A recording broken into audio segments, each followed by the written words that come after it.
Hi, Amy. Hi, B. Last night was 90 Day Fiancé UK, season 4, episode 11. Was it a happy episode for you? No. I mean, Oh, yes no. and yes and no. It had its moments, but I think overall it was how much of this is contrived. It's irritating, Okay. We somewhat will we will rewarding, have to get into possibly. that. Yeah. What did you Ye- think? Did we watch a different show I again? I think we did. I really loved it.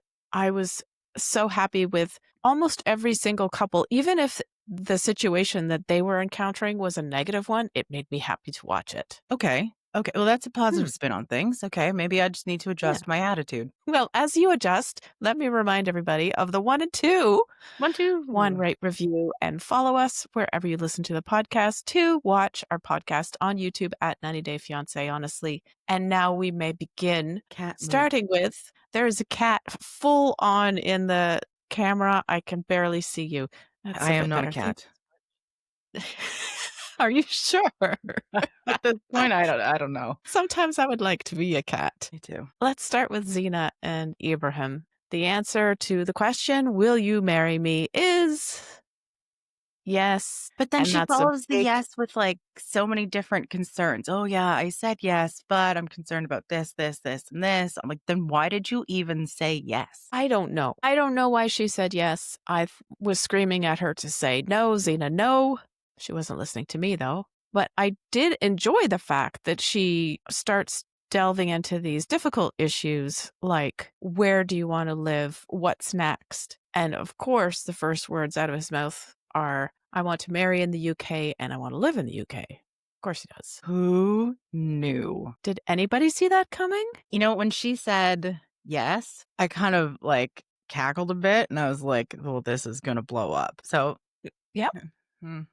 Good foresight, but it's not really a surprise that she said yes, and also that then she has second thoughts about it because her family is adamant that she is going down a bad path, that this man is scamming her, and we have all seen it for ourselves. That is probably, definitely, most likely what is happening. Mhm. I love the way that he said he could have any job in the UK, Yes. and that was the reason for moving there. I was like, I don't think so, So but happy for him that he's that confident. I'm not happy for him at all. maybe he could get a job in hospitality since he has experience in that field. But the idea that people have who are outside of the UK or outside of the United States is so distorted that they will move to that country and instantly get a fantastic job that pays them bags of money, and they will just be, in essence, sitting on a pot of gold in no time at all, but they'll be hoarding it because there's so much, and all you have to do is get a regular job. It's not the case. That is definitely not the case. It would be one thing if they're like, universal health care, yay! But just to think that you can go move to another country and that's gonna solve all your problems is just that is a fallacy that many people believe in. Yeah, that's unfortunate. Anyway, Xena justifies wanting to move to the UK by saying, just because he wants to move to the UK, that doesn't mean he doesn't love me. Oh, Xena. Right? She's really, really trying to talk herself into this, isn't she? Mhm. And then when she talks about her family and how they have problems with this relationship and she has to go back and talk to them about it in order to help things along, I want to say to her, Dina, this is your gut that's talking to you, that's telling you, red flag, stay away, this is wrong, do not proceed. The one that's been screaming at you since even before you left. Yes, yeah. And he is so sneaky and slimy the way as soon as Xena mentions that her family is going to have an issue with them getting married, he backtracks. And the issue stems from the fact that they think that he's scamming her in order to get to the UK. He says, "Well, I don't mind staying in the Gambia. That's fine. I can stay here. We can live here. No problem." So transparent. There will be a problem. Please. He will drop her just as quickly as he can find a new one. Yes, I believe that. And then the next day when she starts voicing all of her concerns to him, you can see him really trying to think of a way out of it and try to manipulate her by, oh, but I love you and everything's going to be great. I wanted her to say to him, look, Ibrahim, I will marry you, but there's this thing called a prenup. And in order to get married, you have to sign it, and it'll tell you that you cannot have my house, you cannot have my money, you cannot have anything that I have had previous to the marriage, and I get to keep my money and you have to keep yours and things are separate. That would have been so smart. And then you would have known right away from his reaction if he was there for the right reasons or not, because clearly he would say, what is this prenup business? What a bunch of nonsense. Our love is enough. Forget about that. If you want to marry me, it has to be without. Yeah, and then it would be one of those things, yeah, I'll sign it, yeah, I'll sign it, yeah, I'll sign it, and then the day of, he doesn't sign it. So do they get married or not? I don't think they're actually going to make it to the wedding. Hmm. How many episodes do we have left? Because we're getting close to the end, aren't we? I think it's one more and then a reunion. So I wonder if we're going to find out at the reunion that they've already broken up. Yeah, I'm not sure where I would put my money there, if I would put it on them having already broken up or not yet. I have a feeling that he's going to string her along just to get the benefits of the money that she was sending and the gifts that she was sending. And meanwhile, he'll continue to try to reel in a new target, somebody who will actually fall for the whole thing. I guess we'll just have to wait and see. Yes. But I'm really relieved that she's going back to the UK and her family can talk some sense into her, I hope. Well, they couldn't talk some sense into her previously, so I'm not confident that that's going to be a thing. Okay. I don't know what's going to be the catalyst for their breakup, but there will be one. Oh, you heard it here first. Predictions by Amy. Shall we read on? Sure. Let's go to Shorna and Adnan. Well, I am not surprised because they had another blow up, another fight, another argument, another let's go to our own separate corners to lick our wounds moment. Mm-hmm. Yeah. She checked into a different hotel. The proposal that she wanted is so far going swimmingly well. All signs point to yes. Just ignore those red flags, Shorna. I'm sure everything will come out in the wash. It'll be fine. Do not worry. I'm so happy for her that this is how things went. Mm-hmm. This was quite lovely. And when she starts talking about how she was talking to the cab driver about hair transplants, why? How did that come up?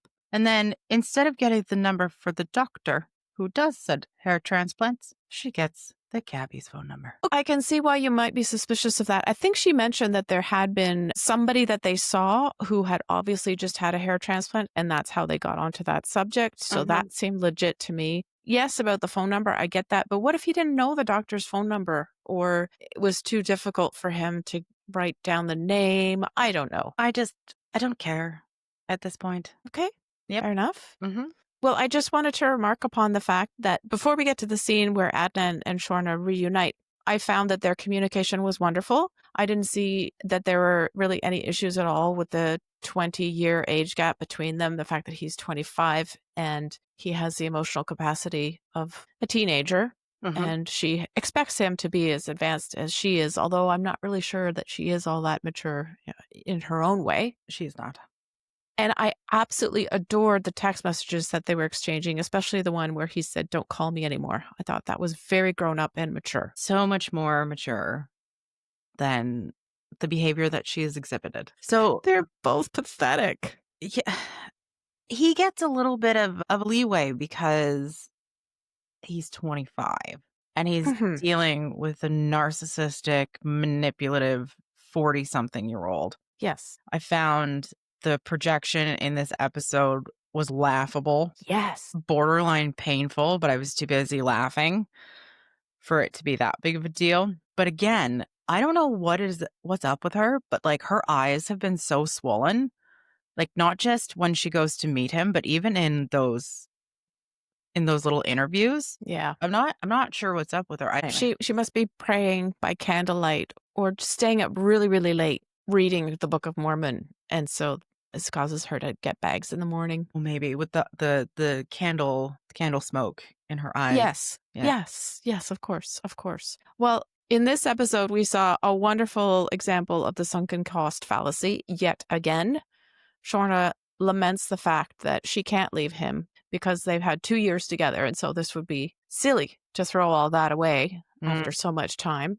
But you guys have been apart. Like they haven't actually spent that much time together in person during those 2 years. Because I think it had been almost a year when she first went to Greece to meet up with him after she'd changed her Converted. life and found religion. Yeah. So Wonderful. Then when they do meet up, I was extra super pleased that they decided not to meet up in a neutral location like a cafe or somewhere public because we could just let her rip and explode all the bombs at the same time. I found the words that came out of her mouth were just so rich. There was no She's consideration, so no love, condescending. no sympathy. Oh, For what? every time she said that, no love, no consideration, and I think she said no respect a couple of times as well. I was Yes. like, "Look at yourself, my friend. Look within. You Mhm. are doing and exhibiting and saying everything that you are complaining about him exhibiting and doing and saying." Exactly. She has no, what is that word? Insight? No self-reflection. No None. self-reflection, no Mhm, integrity, nothing. Everything is his fault, and yet she's sure that she can solve everything. Though he said, "No, we're done." And, in the preview, she's like, "I'm gonna try to get him back, blah, blah, blah." And then as soon as he says, "Absolutely no," then she tries to flip the script. "Well, I don't mhm. wanna be with you anyway." Let's talk about emotional maturity here. He's the user. He's the narcissist. He's the liar. He's immature. Okay, great. Just leave. But instead of just leaving, she pulls this glass out of nowhere. It looked like she pulled it from under the table. I Yep. had to rewind it several times. And she throws it at him. The Mhm. violence, the aggression, was just so disgusting. He's so much better off without her, even though I'm sure the sex was great for a 25-year-old with someone of her age. Though I'm really glad that it's over. So she leaves. Great. They were both incredibly childish. They egged each other on, the insults flying, nobody stopping it, nobody saying, "Okay, I think we've reached our point. Let's just go our separate ways now. We've said enough." No, each one has to have the last word. Each one has to throw the bigger insult. Mhm. Each one has to be right, with the other one being wrong, of course. None of it was necessary. All you had to do was go in there and say, "It's not working. Thank you for the time we've had together. I wish you well. Goodbye." They definitely don't have any love or respect for each other. So this was the right choice to make, to separate. Then when she goes back to the UK and she's praying with her friend, she does realize at last this relationship was not based on love. There was no love there. But she blames it all on him. She says he didn't love her. And I would like to challenge you, Shorna, to look inward and perhaps accept the fact that you did not actually love him either. Every single week when we open the show, there's the intro where she's saying this was just, some people think it's just a holiday romance, but he's so hot. It's last, Shorna. You had a good fling. Enjoy it. Look on it fondly as a good memory. Move on. And find someone who fits into your life, into this new God-fearing life. Which is exactly what she plans to do. And I love that she says that she's joined the church dating app and then follows it up with saying, "I'm not ready. So then why are you on the app?" It's because she's absolutely desperate. That's what it is. Are we satisfied? Shall we read on? Okay. Let's go visit Andy and Arrah. First, they're waiting for the visa to be approved for Arrah to come to the UK. So Andy's back in the UK. She's still in the Philippines. And it's only been 2 weeks, but he hears this marvelous news that her visa has been approved, which is absolutely wonderful. That is so phenomenal, but I also wonder how did that happen so quickly? Everything in the relationship has happened so quickly. And again, we still don't know how long they were together before he proposed. Mhm. How long has this been in the works for? Has their relationship been in existence for a lot longer? The timeline just doesn't make any sense to me. However, I'm super happy for them. I thought, that phone call that they had where he told her it was so beautiful. And I love that he went to go pick her up and they spent the time with her family. And then I became a bit concerned when he said that they were going to go spend the night in the family mausoleum.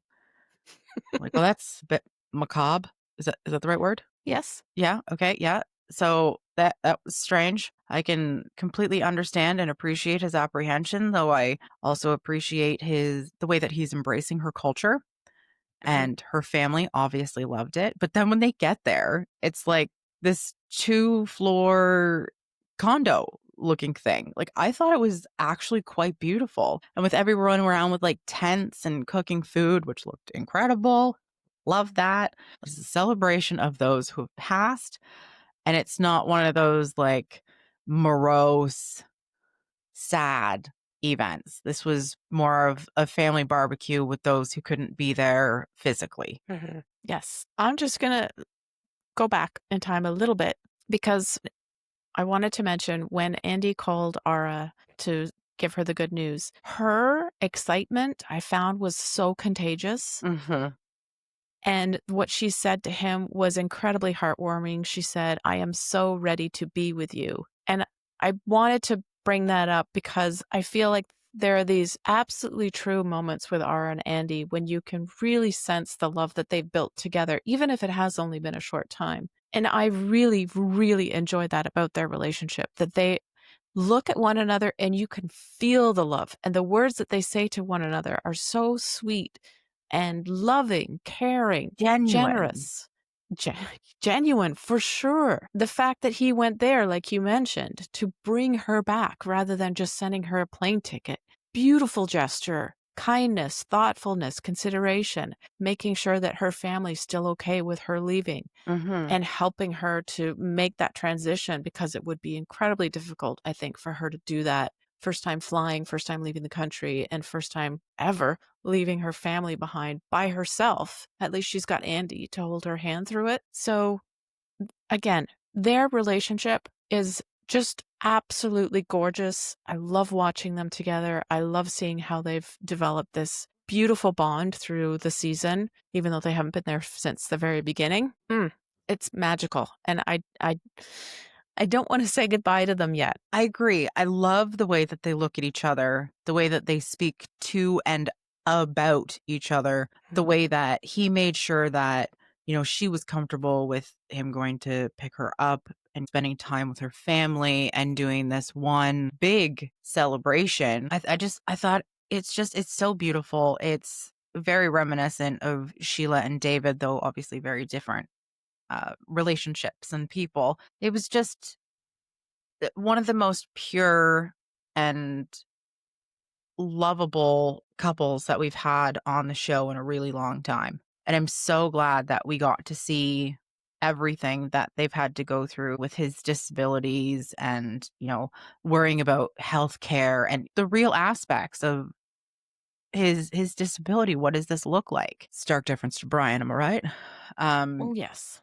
But it was so pure. So, at the beginning when I said that it was so irritating, like, maybe I overshadowed this quite a bit, but they've been such a joy to watch. And I agree with you. I'm not ready to let them go. I really want to watch her. Hopefully they'll be on HEA and we'll get to see how she acclimates to the UK and, are they going to live up to the promise to visit her family once a year? And I believe that they will because he had gone to the Philippines, what, 2 or 3 times. I can definitely see him making what is that? Making true on that promise, is that right? Making good on his word. Yeah, Making he good, does thank you. seem like an honorable guy, and he would live up to his promises, absolutely. The other thing that draws me into this couple is how they're so easy with each other. They laugh and they joke and they banter. They are absolutely adorable together. They palpably enjoy each other's company, and I think that that really bodes well for their future. Like you, I wanna see them back in the UK, what happens next, but Mhm. I don't believe they've ever filmed a UK season of Happily Ever After, so I don't have much hope that we will see them any further than this show. Well, don't poo-poo on my dream. I won't. We can start a petition for them, the UK people, to have a happily ever after because yes, there are some couples that I'd like to catch up with. Well, hopefully the ratings are good enough that they decide that it's worth branching out from the what is it, before the 90 days? Is that where we're at now? No, it's just No, 90 Day UK. yeah, So, yeah, why not branch out? mhm, Because we absolutely. have seen, 90 Day like, after the 90 days. We've seen so many couples several times, have we not? Are you talking about the UK couples? Yeah. No. Like, that Uh, chicken we one has been on so many times. Yes, but they just go on the same show. They don't have any spin-offs. They Oh. just do 90 Day UK. Thank you for that correction, because I 'cause I'm pretty sure he's been on my screen more than I would ever like, and that's including from the second that he began. I'm talking about the chicken guy, to be clear for the listeners. Jose. Yes, but I did wanna mention that, it's so awkward when, people say that they're getting married and everyone already jumps all over, "When are you having babies? When are you having babies?" But I can tell you, as I've said before, my brother-in-law's family is Filipino, and even when I go to the family gatherings, they're asking me, "When are you having babies? When are you getting married?" I'm like, "What? I'm single." Like, what are you trying to do to my life right now? But they're all just like, they all have baby fever, even like well into their 70s and 80s, and like babies, all about the babies. So Okay. I can appreciate from a cultural perspective why they would be all over that. And I can also see how excited they both are to be able to have the opportunity to grow their family. But I also wonder if they've had that discussion about his disabilities and whether or not they're genetic and what they would do. And now that I'm saying it out loud, I really think that they would both take it in stride the same way that Harold would. Remember Mhm. with him talking about Amber with his autism? Obviously, Andy's disabilities are a lot more visible and take a lot more health care, but I can see them just, it's fine. These are our babies, whatever. Am I making sense? Yes, they're gonna Okay. love them no matter what. I Thank get it. you. That's what I was getting at, but fine. Yeah, it's okay. Are you ready to read on to the final couple this week, who are Finn and Sandra? This was so awkward. This was very. They start off going to visit Finn's mom. That's good. But they're still talking about Sandra's sister, Heloise, and Sandra's ex. And then they come to this consensus where Sandra tells Finn, stay out of it. Let's leave it where it is for now. There's really nothing to worry about. I would prefer it if you did not contact my sister. Yeah, not good, No, Finn. not good at all, and for him to be like, "No, they're good, they're talking. I'm gonna go behind her back and call her sister." Okay, first of all, what does it matter if Heloisa is trying to reconnect Sandra with her ex? Sandra has her own autonomy. She can make her own decisions. If she's not interested in being with her ex, that should be enough for you. But, I mean, arguably, it could be a thing if Finn thinks that Heloisa is pining to reconnect them, whatever. But at the same time, like, this is the kid's dad. He's still gonna be in their lives, whether Finn likes it or not. So I just, it was just so uncomfortable to watch him call her and to accuse her of trying to set them up. And she's like, "He's friends with my husband. You want me to tell my husband that I can't invite his friend to a barbecue who also happens to be the father of my niece and nephew?" Like, I think he Heloise's really overstepped. Heloise's explanation is so good and Yes. so understandable, totally reasonable. Mhm. She has no control over whether or not this guy gets invited to the barbecue, and she cannot, as you just said, make up some excuse to uninvite him. That doesn't pan out. So Finn is overreacting. His insecurities are getting the better of him, and it's starting to interfere with his relationship He's because spiraling. yes, everything that he's afraid that will happen, he's actually encouraging to make happen by betraying Sandra's promise to not call her sister and by showing a lack of loyalty towards her in doing that, sneaking around, calling the sister without telling her that that's what he was going to be doing, and then imposing this narrative on the story that does not even exist. And when you've had two people, both Heloise and Sandra, say, no, that is not true. We're not trying to get these two back together. There is no interest. We're not trying to bring him back into the family and somehow make everybody fall in love again. It just happens to be that the two men are friends, and so he's coming to this one barbecue. Finn can't accept any of that. And now it's almost as if it's a self-fulfilling prophecy because Mhm. he's making Heloise stand against him so firmly because she's obviously a little bit angry that he's coming up with all these stupid stories and trying to make an issue out of it where there is none, that she's then going to go to Sandra and say, look, I don't think you guys are suited. He's a bit wacko. He's really, really insecure. And what is this rubbish about you and your ex getting back together? You should just dump him. which is exactly what happens. Though in Finn's very slight defense, Okay. I think that Sandra has done a terrible job at easing his insecurities. I don't think Yes. that she has given any kind of explanation that would ease his anxieties. So I think that she has allowed him to spiral in her silence and or lack of communication. So she is not without fault. At the same time, Finn really needs to trust her, and if he wants to be in her life and to actually move forward with this relationship, that he does need to trust her, that she's not going to go back to her ex. And what's the best way to do it is to stop trying to pressure her to move to the UK when it was already agreed upon that he was going to move there. He's going to have to accept the role as a stepfather and a role model. Establish your life there with her because that's what she needs, that's what she's communicated, and that's what her entire family has communicated to him. And even Heloisa said on the phone, "Are you even moving here?" Yeah. Did she not? Yeah, she said, I don't believe that you two are going to get married because I don't think that you are going to move to Brazil. I feel like he's so worried about the ex and he's not worried enough about the realistic part of their relationship. Again, with the move and the being a step parent. And Could it even be self-sabotage it could be.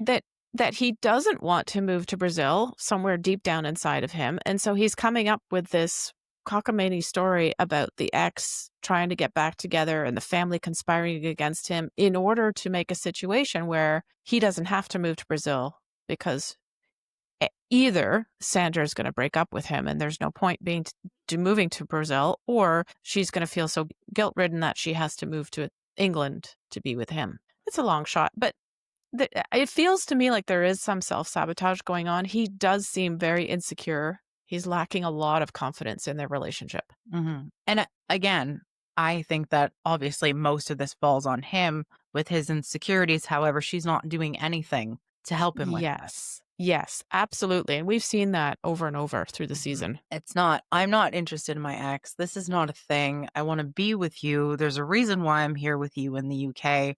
I want to move forward with this relationship. There's nothing, or at least it's nothing that we've seen. Hmm. And then the next scene is when we go see him at work, and I'd completely forgotten what he does for a living. So I thought this was really fun and really interesting. Then we find out that he's going to propose on the air, and I was like, dude, timing. Read the room. Yeah. She's so uncomfortable, and Yeah. yet you pull this on her on the air. What is this going to do for your viewership? Listenership? Listenership? I don't know. I don't Sorry. know what you call it. I don't think that people watch him on the radio. But yeah, it's even worse than that because he doesn't know that Sandra has just called Heloise to have this conversation with her, and her sister told her to come home and to break off the relationship. Yeah, you want to talk about lack of communication within the couples as opposed to Andy and Arrah. Yeah. These two have not had enough of the difficult conversations. They've had some, we've seen quite a bit of growth. However, they're completely failing each other. It strikes me that they don't have any support for one another. Mm-hmm. They can individually grow, but they can't grow together. And Very that's good where point. Yeah. they kind of fall down and fall apart because of that. Mm-hmm. Anyway, the proposal is so badly timed. Such an awkward moment. If it's true, what she says, they haven't been speaking that morning since they had the big fight the night before. Why on earth is he doing this? Probably because it would pressure her to say yes because she's on the air and people are listening. Okay, and that Like a tracks with him being manipulation tactic. insecure Yeah. because he needs a situation where she's definitely going to say yes Mm-hmm. and not one where she could possibly say no. Yeah, that tracks. Okay. But it struck me as so incredibly, I'm not even sure what the word is for him, that he's just blind. He doesn't see that this is the wrong moment. You're in the middle of an argument. She probably wants an apology. And I think, in fact, she said she wants him to apologize to her. And he's going to propose? You can't just pretend that all of this bad stuff doesn't exist and isn't there and merrily continue on your way with a romantic proposal. And that reminds me of Shorna and Adnan. She just wants him to move forward with the proposal without actually acknowledging Yeah. any of the issues that are going on with them. Yeah. Ignore them, propose. Hopefully, it's going to go her way, but obviously the opposite side because she was waiting for the proposal. But just so out to lunch. I don't know a better way to put it. Yeah. And I don't know how much longer she's going to be in the UK for. Like, was this their last opportunity? I don't think so. Perhaps she's going to leave early now, and perhaps we've just seen the Beginning of the end? yeah. I was going to say the last revolution of their relationship as a world. Yeah, it does seem like they're turning a corner, even though we don't get an answer in this episode, and we'll have to wait till next week to find out if she said yes or no. She just looked pained. As soon as he basically strong-armed her into being on the show, she was Mhm. just sitting there, it seemed, Yeah, listening and she's to like, him, observing. I don't wanna talk. Yeah, I don't and wanna then talk." he just, "You're on the show, you have to respond," and then goes for the proposal without taking into consideration the fact that she looks like she wants to leave the room immediately. He wants to disappear. And her initial response, "Are you sick?" when he asks her, "Will you marry me?" That should clue you into the fact that maybe you need to turn this into a comedic moment now, Mhm. and you yourself have to escape from this in order to give her the release of the pressure. She doesn't have to answer now. It's fine. We'll talk about this privately. No. Ouch. I am sitting here holding a ring in my hand, and she says, "Are you sick?" I don't know which one came first, but that's really not the response that you want when you propose on air. But I mean, if it's not being recorded, then that was the perfect opportunity for her to flip it Yeah. in a comedic way, as you had said. Your first clue is she doesn't look happy to be there. Your second clue is her response, "Are you sick?" And then your final clue is, I think she said, "Today was not a good day to ask this." Phin, Read, please read the room. save yourself. Save her and yourself. Please. I just feel so badly for both of them. It's incredibly awkward what they're going through. And then for it to be made public in this way Mhm. makes it so much worse. The fact that they're not being physically filmed gave him the perfect opportunity to be like, "Oh, haha, it's just a prank," which I hate. I How have is to it not being filmed? Because we watched it. I know, but I mean, like, being filmed for the radio show because Okay, we yeah, have the YouTube and the audio podcast, uh, but if it wasn't actually being filmed, that was your perfect opportunity to spin it. yeah. No, no, I'm really just kidding, everyone. She's not here. I don't have a ring. Like, just fluff it. Something. But I think we're gonna have to wait to see next week how this actually unfolds. But I can't imagine how incredibly awkward that was for both of them. And why would he think that that was a good idea? He clearly just wanted to make a grand romantic gesture, was not counting on the fact that they would argue the night before and then not even be on speaking terms in the morning. But you And did it to yourself, Finn. You he's called the sister when she told you not to. and it's not like he's part of like this massive, I want to say recording studio, but this massive radio show or news show where there's like 45 people working in the background. And you said, "I want to propose this day." And they've been working for weeks to try to make this happen. And then the day of, you're like, "I guess I'm just going to do this because it's written in the script." No, that's not the thing. Because even in those big news studios, they still make last minute changes. So Hmm. it was his choice to go ahead with that. And again, it was painful. Yeah.